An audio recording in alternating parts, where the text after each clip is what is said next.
Hey, what's up, everybody? Video 44 coming at you with another video. All right, so we got a game tonight. Los Angeles Lakers play the Sacramento Kings in Sacramento. It's 6 p.m. Pacific, 9 p.m. Eastern. And, the Lakers are coming off a good victory, man. A very good victory against the... who the heck did we see? Give me a second. My mind is not where it needs to be. There we go. The Minnesota Timberwolves, 128-110. Luka Doncic went for, out-of-this-world numbers as usual. He's averaging 40-something points through 2 games. It's craziness. Ant-Man also had a pretty good first half, kind of disappeared in the second half. But overall, the Lakers had really a good game from the others. We got what we needed from the guys that we called upon. And so we feel great coming out of that win after dropping the game against Golden State Warriors, who was kind of the opposite there, except for Luka, who's continuing to show he's him, been him, and going to stay him for a while. So that's really what it is. Meanwhile, the Sacramento Kings, they've been playing some good ball, but they did have a big lead in the last game and ended up taking a fall against the Utah Jazz, 105-104. They were up by a lot at one point, man. They really were. In fact, they were up by as much as 8, not as much as I thought, but it felt like it was a bigger lead looking at the score early on. But they shot pretty well.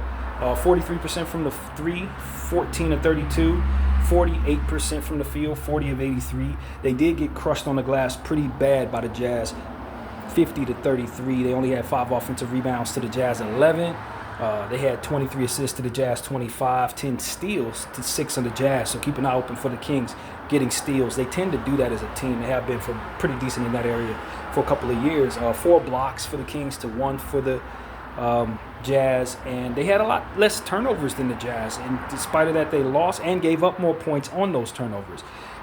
They had 13 turnovers and 21 points conceded off of those. The Jazz had 20 turnovers but 15 points conceded off of those, so it's really interesting how that went. They only had 6 fast break points to the Jazz 15, and they only had 36 points in the paint to the Jazz 48.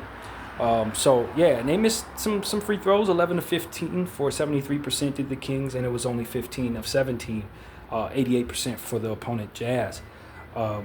Really, the Kings, when it comes down to it, they have a lot of guys that I think you want to be in a foxhole with. That's really my take on the Kings. Guys like Malik Monk, Zach LaVine, Dennis Schroeder, DeMar DeRozan, Domantas Sabonis, Keon Ellis. These are guys you want to play with. I like their young players, Devin Carter, Max Renaud, and the other young fella that's not listed here, of course, conveniently the guy I can't remember his name is not listed here. Obviously, I would never get what I need out of that. But the point is they have a lot of guys that you like. Drew Eubanks is pretty solid. They got Doug McBuckets on there, Doug McDermott. They really aren't showing this kid. Nick Clifford, there we go. Nick Clifford, also a young player that I really like. Out of college, 4-year guy that should be ready to help them. I think he's on the injury report, so I don't believe the Lakers necessarily are certain they'll see him. In fact, we are certain we will not. Nick Clifford and Keegan Murray are out. Keegan Murray, of course, is out to like the end of November. Zach LaVine is a game-time decision. Hopefully Zach decides to cut this one. And we got a few guys on the injury report, too. Bron Adouthiro and, of course, Maxi Kleber are all out. Luka Doncic is on the injury report for this game.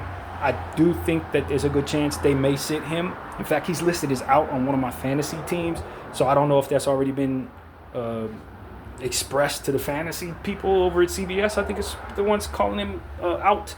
But as it pertains to the injury reports that I've been paying attention to, he's considered a game-time decision. And Jackson Hayes, who's dealing with a little bit of a thing, is also expected to be a game-time decision tonight. The reason why I'm pretty sure we'll probably rest more people, and I think this injury report will probably expand, is because we play tomorrow night in Portland on a back-to-back. So if you're paying attention to these two teams, Portland's probably the more difficult matchup in theory. Though the Kings can put up a hell of a fight, especially when they're at home. They could light the beam and all that with a win. But, Portland seems like a much improved basketball club. They got a lot of people playing well at the same time. They're clicking, so you got to be careful to make sure that you're 100% healthy and whole going into the Rose Garden, where we don't play well most of the time. So I can say we don't really play well at the Kings Arena consistently as well. So we got our work cut out for us for this two-step. That's really what's going on. The Kings also had a game. Well, I didn't really get into the box score very much of the Utah game. Larry Markkinen had 33 points. He's been balling out, even back at Eurobasket earlier in the summertime. He was excellent. Keyshawn George had 18 points, 10 assists. It looks like his breakout is real, even though the shooting numbers are pretty bad there. 5 of 15 from the field, 1 of 6 from 3. He got to the line 7 times, hit all 7 of them. As usual for guards in this league, Nurkic had 11 boards, so that was really big in helping him. Walter Clayton as well had 10 points. Really good start to his young career. Bryce Sensabaugh had 15 points, etc. For the Sacramento Kings, of whom we'll see tonight, Zach LaVine had 31 points. 10 of 18 from the field, 4 of 9 from 3, and 7 of 7 from the free throw line. You got to be careful with him. Hopefully he doesn't go tonight. Sabonis had his first game back after being injured, I think sometime in the preseason. He had a double-double, 12 points, 1 assist, 12 rebounds. Do expect for him to have more assists tonight. His game is predicated around making others better and ultimately filling in other areas. So for him to have had 1 assist in the last game, you best believe it's going to be an emphasis in his mind to make himself available to his players. So, yeah, look for him to try to get a triple-double tonight. I know better. Demonis is an assist guy. He only had 1. He's going to want more. Isaac Jones is a guy they're using in their starting lineup. I'm not familiar with Isaac Jones, so I'll be paying attention to him. I'm just not familiar with this player. But they're using him at the power forward spot, so it should be interesting to see what he does. In the last one, he had 2 boards, 1 assist, and 2 points in 14 minutes. Dennis Schroeder, of course, anytime he plays against an old team of his, which is literally all the teams in the league because he's played for all of us twice, he's going to be interested in trying to make a name for himself once again. So in 30 minutes of play, he shot 50% from the field, 8 of 16, 1 of 5 from 3, 17 points, 2 steals, 3 assists, and 5 rebounds. Do expect for him to get to the line because he didn't get to the line in that Utah game, and that's one of the things that you can bet Dennis Schroeder is interested in. Just like Sabonis in regards to assists, you best believe Dennis Schroeder going to try to get to the line at least 6 times tonight because didn't get there in the last one. So these are points of emphasis for our coaching staff. I would like to think they're going to be on top of all of this and looking for all of these different things that I've been pointing out because it's so very obvious. These are 2 things that we can expect. Russell Westbrook, another guy, obviously played for the Lakers. Bad taste in his mouth. He hates us. We don't particularly like him.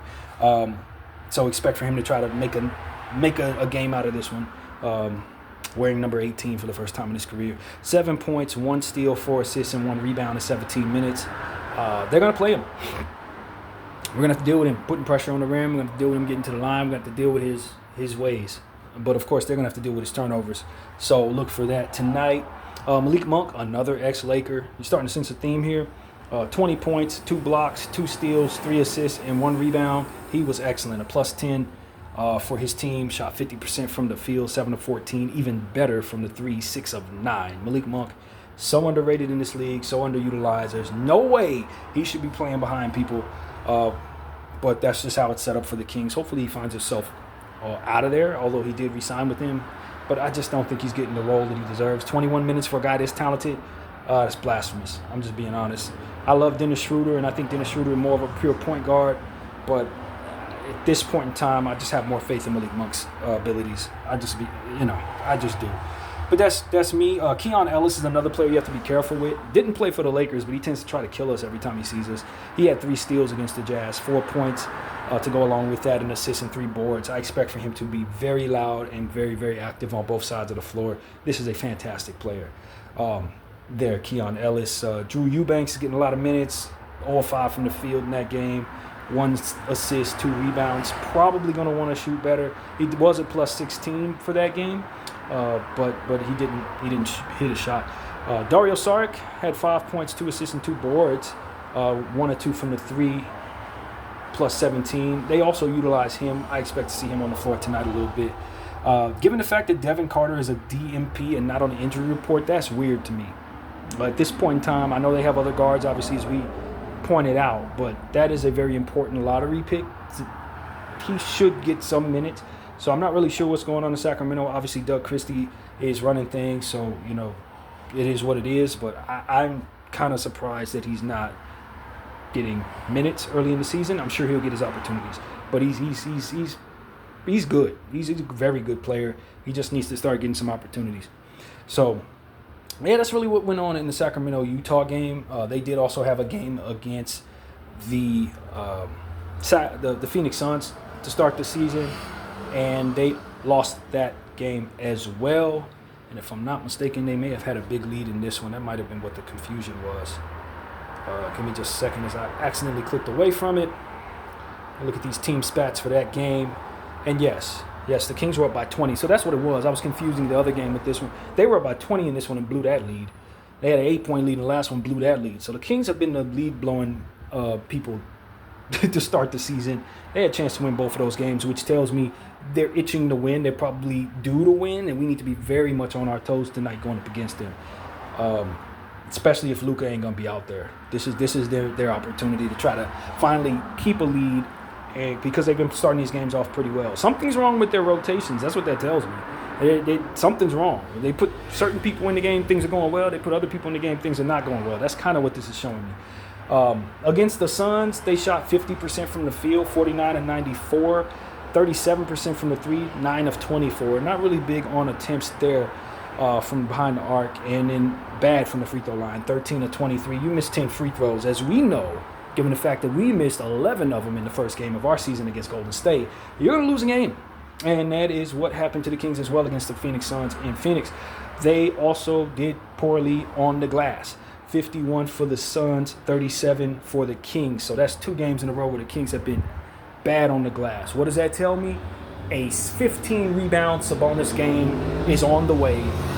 A 4+ rebound game for Russell Westbrook is on the way. Actually, I could probably up that to 8, even though he's going to be in limited minutes. I just understand that as I'm looking at this box score and I'm looking at the Kings, how they've lost games where they had big leads, and you look at how bad they did on the boards, I just know they're going to try to self-correct against us. You know they are.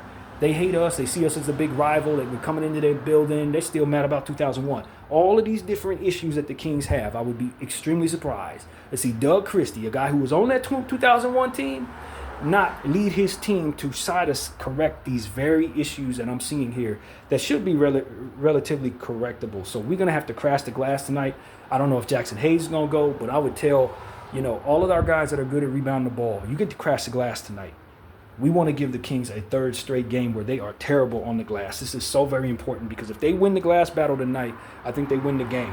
They've been struggling in that area, but they find the ways to shoot well, particularly from the field, because they got guys that can get easy buckets. DeMar DeRozan, obviously Dennis Schroeder. These guys shoot from up close. They're not trying to launch too many threes. Obviously, they do have 3-point shooters, though. Clearly, Zach LaVine is definitely a 3-point shooter. So it's a good balance there for that.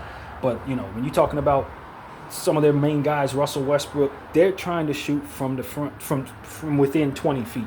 And then you got Malik Monk, who can hit all the threes in the world, along with Zach LaVine, which makes it a very interesting dynamic. This is really what it is. Zach LaVine had 30 points in that game as well. 2 of 10 from 3, not so good there. 13 to 24 from the field. That was his line. Looked pretty good there. Scoring, Dennis Schroeder had 14 points, 7 assists, 2 steals in that game. Only 1 rebound there. 6 of 13 from the field against the Phoenix Suns. DeMar DeRozan had 29 points, 9 assists, 2 steals, 1 block, 6 rebounds. 12 of 17 from the field, 1 or 2 from the 3. DeMar DeRozan is starting the season off strong. We need to be very careful with him. Malik Monk, once again, a great game. Start the year, 19 points, 2 assists, 7 of 13 from the field, 3 of 4 from 3. Malik Monk is not missing many 3-point shots. In fact, if I count correctly, he's only missed 4 3-point shots to start the season. So if you're not paying attention to him, especially if Zach ain't playing and he's out there for 35, 40 minutes, this could be a big game for Malik Monk against his old Laker team. I would circle him as a player of emphasis, especially if Zach ain't out there. But even if Zach is out there, you need to be very careful, Malik. We're not particularly great defensively around the perimeter. This is the type of game where I would tell Malik Monk, if I was on his side, you're a go. Go kill your old team. So we need to be on guard against that tonight. What else going on with this box score? Russell Westbrook had 6.6 rebounds, 1 assist in 19 minutes of play. Didn't hit many shots, 2 of 8, 0 of 2 from the 3. 2 turnovers there. His turnovers are not as high as you would expect him to be. He's due for a 4 or 5 turnover game, but he probably doesn't get the minutes to do that anyway. We'll see what happens with him. If Zach ain't out there, if he's on the floor more, I expect more turnovers from number 18, Russell Westbrook. Devin Eubanks had 4 blocks in this game, 4 points, 2 steals as well, 4 rebounds. He won't have the minutes to really do that, but we do have to pay attention to him on the defensive side of the ball. If he's going to be producing like that at any given point, we need to be aware of it. And, yeah, 2 blocks for Cardwell. I'm not familiar with him. 3 points, 1 steal, 1 rebound in 15 minutes of play against the Sacramento Kings. I'd imagine they would be wise for giving him a few more minutes with the production he had in that game. And, of course, Devin Carter didn't play in that game as well. Doug McDermott didn't play. Keon Ellis had a pretty good game. 4 or 5 from the field, 1 or 2 from 3, 9 points, 1 steal, 1 rebound, 1. That was it. So, yeah, that's what we need to know.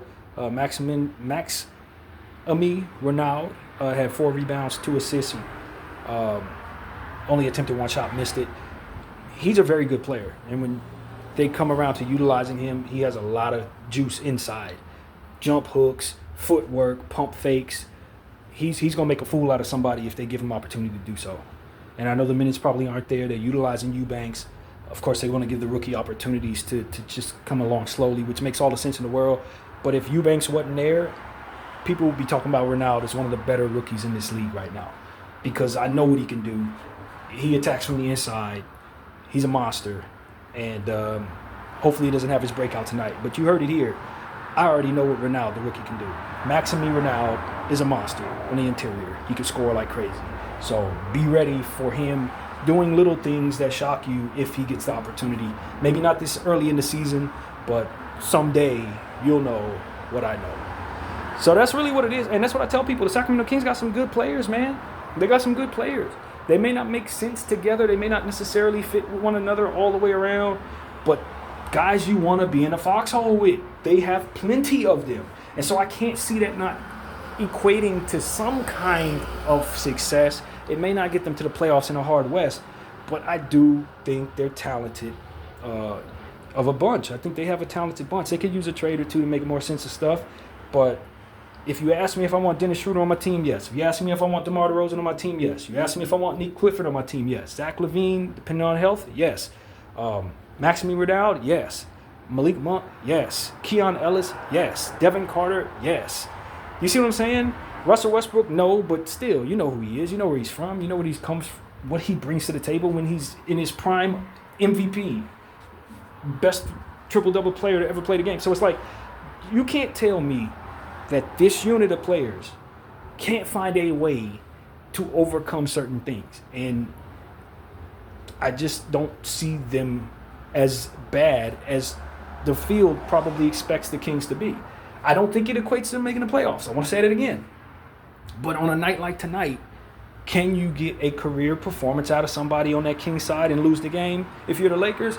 Absolutely. If you don't take this game seriously, especially given the fact that it's a first of a back-to-back early in the season where you're coming off a game where everything was great, you could very easily see the beam lit tonight if the Lakers are not serious. So we need to be serious, especially if we don't have Luka out there. I'm very curious to see what our offense looks like, given the fact that literally half of our offense comes from him just doing him and just being better than all humans. And so I think we may be a little too heavily Luka reliant at this point. And it's a good thing to be, given the fact that he's him the way that he's been. But if we don't have him out there, what the hell do we look like? And the answer is bad if the preseason's any indicator. Obviously, with LeBron James being out as the constant. So I'm a little concerned about tonight's game, man. I'm a little concerned that this team ain't going to take it seriously. I'm a little concerned that we may even have it as a scheduled loss in a way, or expecting the Kings to just not play at a certain level and so that we should be able to get by. Portland is going to be tomorrow regardless, and I know people are circling Portland. Even though they didn't make the playoffs last year, if you're paying any attention to them, you have your sights on that game between the two of these 2 games. This one could be dropped because of it, and I don't think we can afford to drop any games at all. Given the circumstances in the Western Conference and just our injury issues, if we can get a game against a Kings team that's 0-2, that keeps blowing leads, that's going to be a win that you talk about for the rest of the season, or a loss that you talk about for the rest of the season, because there are going to be games where you're going to either be outclassed or situations that are just not favorable. This is not the game to lose. This is one of the ones you want to have had locked as a win when you're fighting for seeding at the end of the season. This is one of them ones. So I'm telling the Lakers, I don't have a feel for the team. I'm not sitting here saying I know they're not taking this game seriously. I'm just saying history tells me that teams do not take this game seriously, and in the end of the season, it's the difference between being the 5th seed and being the 10 seed sometimes. You know what I mean? With how tight the West is, this is that game. I would say come out with a certain level of intensity and attention to detail and focus on making sure that the Kings cannot self-correct some specific things that they've been struggling with. Make sure they don't crash the glass. Make sure they're not out there getting all types of assists from Sabonis. Make damn sure that Russell Westbrook isn't doing amazing things. Force him into more turnovers. He ain't turned the ball over enough. You know, I want Marcus Smart on him. I want, you know, that type of thing. We need to frustrate this Kings team that's already have every reason to be frustrated. We do not want them getting their confidence against us tonight on their home floor. Absolutely not. So that's really what it is. That's the emphasis for this basketball game. I'm excited about the idea that we're not starting 0-2. I was really concerned about us dropping a lot of games to start the season. We're 1-1. We like that. The Kings are also apparently 1-1. I thought they lost both of those games. I was pretty damn certain they lost both of those games. Did they not? No, they did win the Utah game. All this time I'm sitting here saying they lost the Utah game. They won 105-104. Forgive me, folks. I am off my game. It's still early in the season for all of us. They did win that last game. They won it. They blew the lead, though, but they won the game by 1. See, the problem is both of these teams have purple logos, and I'm not looking at it as closely as I probably should be while I'm talking to y'all. So that's where the confusion is. The Kings are 1-1. They did win the Utah game. I was wrong about that. Regardless of what, they still have some things to correct. They could have very easily lost the game. They did blow an 8-point lead, etc. And to almost lose to the Utah Jazz is pretty damn bad. So, given the fact that the Utah Jazz are a young team, you don't even want to be in that situation. So maybe that changes the dynamic a little bit because the Kings probably aren't looking at this as an 0-2 situation where they have to correct certain things. But just the same, if their attention to detail is what mine is, they still see reasons for them to self-correct. And given the fact they won by 1 against the Jazz, they would be wise if they want to improve as a team to focus on exactly the things that we talked about, win or loss. So that's really what it is, man. I ain't gonna make this whole video over again for that mistake. Y'all have seen me make mistakes before. It is what it is. But the Kings did win that Utah game, and they were 1-1 just like us. So I don't want them being better than us at any point in the season. We got to keep our foot on the necks of the Sacramento Kings. We don't like them. They don't like us, etc. And it's very, very important that we stay on top of what we need to control, especially early on while LeBron is out. Anytime we can sneak wins, anytime we can put a team in a position to be down against us in the season series in the Western Conference is so important for our overall big picture, man. So I don't want to drop this game. I'm telling y'all, this is a game that I have circled as one of them ones that you have to get, and we need to make sure we have it. So that's really my point of view, man. Now, of course, we want to talk about what the Kings are going to be wearing, what the Lakers are going to be wearing. I know the Lakers are going to be wearing white tonight. I know the Kings are going to be wearing black tonight, and so you do as well. That's where we're at with that. This game is in Sacramento again at 6 p.m. Pacific, 9 p.m. Eastern. And our starting lineup is expected to be Gabe Vincent, Austin Reeves, Luka Doncic, Rui Hachimura, and DeAndre Ayton. Of course, that's subject to change. And, of course, for the Kings, Dennis Schroeder, Zach LaVine, DeMar DeRozan, Isaac Jones, and Domantas Sabonis are expected to start, subject to change for certain. So, yeah, and the injury report is, as I said, Luka with the finger, Jackson Hayes with the knee, both game-time decisions. Braun, Max Kleber, and Abu Thero out. Nick Clifford will not play tonight. Zach LaVine is dealing with some type of illness, a game-time decision. And Keegan Murray, of course, is out for the rest of the month. And I would like to see if the Kings have a back-to-back to deal with tomorrow as well. Just curious about that. No, they do not. No, they do not. Are they coming off a back-to-back? They didn't play last night? No, they did not. So that's just us, man. So, yeah, I would love for us to get an easy win tonight. I don't expect it to be that, but that would be ideal given the fact that we're going into Portland tomorrow night at 7:30. So that's pretty much what I have to say about this game, man. Emphasis on making sure that the Sacramento Kings are not able to self-correct some very correctable decisions tonight. BDL 44. Salute to Kobe Minute. I'm out.